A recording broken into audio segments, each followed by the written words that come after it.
नमस्कार, जोहार। झारखंड राज्य में की स्थिति को जानने के लिए आज हम पहुंचे हैं गढ़वा विधायक सत्येंद्र नाथ तिवारी जी के यहाँ। हमारे साथ सत्येंद्र नाथ तिवारी जी हैं, जिनसे आपको जानकारी दिलाएंगे किस प्रकार राज्य सरकार की गतिविधियां हैं। तो आपका स्वागत है सर हमारे चैनल में। धन्यवाद आपको।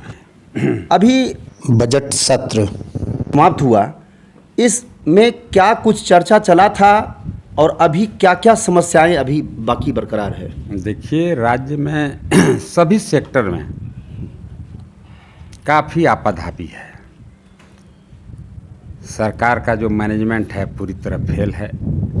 सरकार के पास अगर कुछ पैसे हैं तो खर्च करने के लिए हैंड नहीं है। और सबसे ज्वलंत समस्या अगर आज के डेट में देखेंगे तो 3 लाख बच्चे जो छात्रवृत्ति के भरोसे पठन पाठन जिनका चलता था, चाहे पॉलिटेक्निक हो, इंजीनियरिंग कॉलेज में हो या और भी किसी टेक्निकल सेक्टर में या नॉर्मल जो ग्रेजुएशन कर रहे थे, वैसे 3 लाख बच्चों का पठन पाठन जिस छात्रवृत्ति के भरोसे चलता था, सरकार ने आज 2 साल हो गया छात्रवृत्ति बंद कर दिया।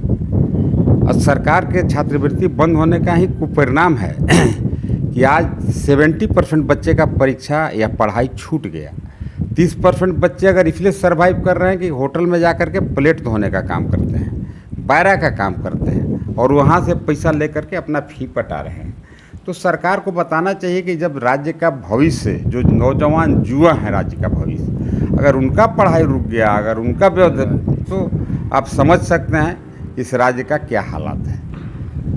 जैसा कि जानकारी दिया गया राज्य सरकार के द्वारा कि हमने शिक्षा का काफ़ी बजट बढ़ा दिया, तो उस बजट का उपयोग कहाँ हो रहा है?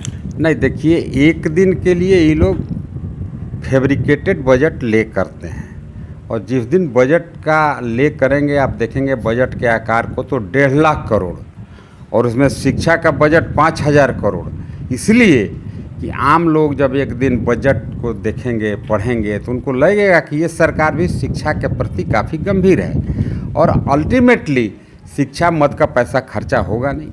और आप देखिएगा अनुपूरक बजट लाएंगे, अनुपूरक बजट ला करके शिक्षा विभाग के फंड को डाइवर्ट करके उनके जो फेवर का विभाग है, जहाँ से उनका अधिक पैसे का उगाही हो सकता है, वैसे विभाग में उस पैसा को ट्रांसफ़र करते हैं।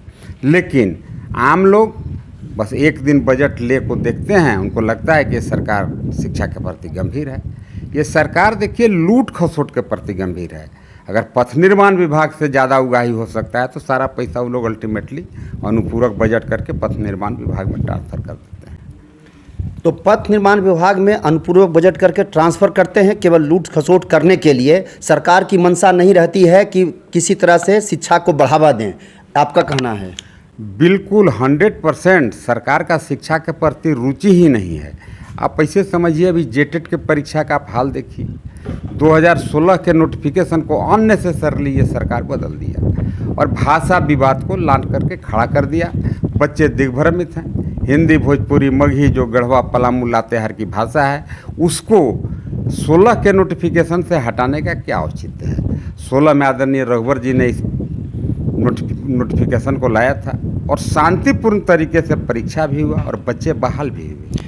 ये जो हटाया गया है नोटिफिकेशन से जो भाषा, उस भाषा को हटाने के पीछे क्या राज है? भाषा को हटाने के पीछे एक ही राज है कि लोगों का ध्यान भटकाना चाहते हैं।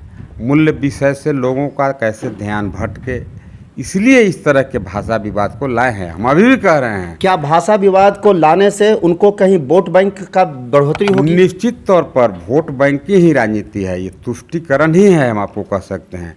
वो बोलते हैं कि भोजपुरी, मगही, अंगिका और हिंदी भाषा झारखंड की रीजनल भाषा नहीं है। तो फिर उनको बताना चाहिए कि उड़िया भाषा कैसे रीजनल हो गया, बांग्ला भाषा रीजनल कैसे हो गया। मैं तो अभी भी कहता हूँ कि गढ़वा, पलामू, लातेहार या और भी राज्य के कई ज़िले में मुख्य भाषा ही हिंदी है। आपको तो रीजनल भाषा में भी हिंदी को रखना होगा। अगर आप रीजनल भाषा को अगर रीजनल भाषा में हिंदी को नहीं रखेंगे तो बहुत नौजवान परीक्षा से वंचित हो जाएंगे। फिर उनका तर्क रहता है कि नहीं, रीजनल भाषा अगर हिंदी रख देंगे तो उत्तर प्रदेश और बिहार के लोग भी परीक्षा में आ जाएंगे। ओनली भाषा ही बाहर के राज्य के लोगों को हटाने का एक माध्यम नहीं है। जो यहाँ का होगा। आप तो 1932 आधार खतियान 1932 के खतियान के आधार पर नियोजन नीति बना रहे थे, क्या हुआ? आज तक नियोजन नीति नहीं बन गया। देखिए, ये सरकार लोगों के मेन समस्या से ध्यान भटकाने के लिए उलूल जुलूल काम करती है। अभी आपने सुना कि लोगों का ध्यान को भटकाने के लिए, अभी अपनी समस्या को छिपाने के लिए इस तरह से अलग तरह का हथकंडा झारखंड सरकार अपना रही है। इसके अलावे में हम जानकारी चाहेंगे आपसे, आपके क्षेत्र में क्या क्या समस्या अभी बरकरार है? हमारे क्षेत्र में तो देखिए सबसे गंभीर समस्या है पेयजल का। आपको पता है जल जीवन मिशन केंद्र सरकार की एक काफ़ी महत्वाकांक्षी योजना है और केंद्र सरकार ने काफ़ी बड़ी रकम इस जल जीवन मिशन पर खर्चा करने का काम किया था और पूरे देश के परिप्रेक्ष्य में अगर आप देखेंगे, पूरा झारखंड और वेस्ट बंगाल जल जीवन मिशन के काम में काफ़ी पिछड़ा हुआ है और ख़ास करके गढ़वा पलामू के क्षेत्र में अगर आप जाएंगे तो वहाँ पर बिना काम के जल जीवन मिशन का 80% पैसे का बंदरबाट हुआ और 80% जो पैसे का बंदरबाट हुआ उसमें पूर्व मंत्री मिथिलेश ठाकुर जी को अच्छा कमीशन मिला। सभी लोग कहते हैं, तो हम नहीं बोल रहे हैं, ईडी ने कहा है कि भाई ईडी ने आकलन किया है कि 5,200 करोड़ रुपया मिथिलेश ठाकुर द्वारा जल जीवन मिशन का पैसा गबन किया गया है। वो जांच होगी। जिस क्षेत्र का विधायक अपने स्वयं मंत्री हो और उसी क्षेत्र में जल जीवन का संकट हो तो क्या आप कहेंगे? तो इस तरह से देखिए, इनका एक बड़ा आरोप लगा रहे हैं कि हमारे क्षेत्र में अभी तक जल समस्या बरकरार है, तो आगे आपकी क्या नीति होगी? नहीं, अभी तक जल समस्या बरकरार है नहीं। हाँ। जल के सेक्टर में जल मंत्री जो वहीं से विधायक थे, हाँ। 0.5% भी उन्होंने काम नहीं किया। उल्टे जल जीवन मिशन के पैसे का उन्होंने घोटाला करने का काम किया। तो आपका आज कई पदाधिकारी जेल जा रहे हैं। नहीं, मेरा प्लान देखिए, अभी आपको पता है मैं 500 चापाकल ट्यूबवेल हमको लगाना पड़ा अल्टीमेटली, ताकि लोगों को पानी मिल सके। यस। लेकिन अगर आप पेपर पर देखेंगे तो कई गांव जिसको वो लोग कहते हैं कि हम लोग इसे जलापूर्ति से इसको आच्छादित कर दिए, लेकिन प्रैक्टिकली वहाँ जाइएगा हाथी का दांत है, एक ड्रॉप पानी उस गांव में नहीं जाता है।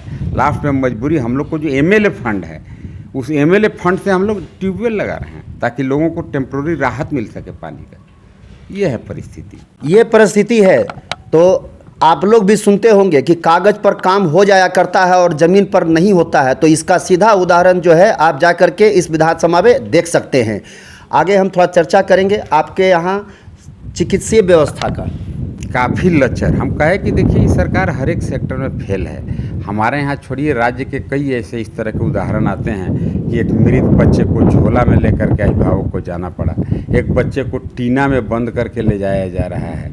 कहीं भी चिकित्सीय व्यवस्था बद से बदतर है, हम कह सकते हैं। गढ़वा उड़वा में तो जाएंगे तो हमको तो लगता है जो इंजेक्शन देने के बाद एक ठो स्प्रिट लगा करके उसको इसे थोड़ा प्रेस किया जाता है, वो भी वहाँ पर उपलब्ध नहीं है। वो भी ले करके पेशेंट को बाहर से अंदर जाना पड़ता है।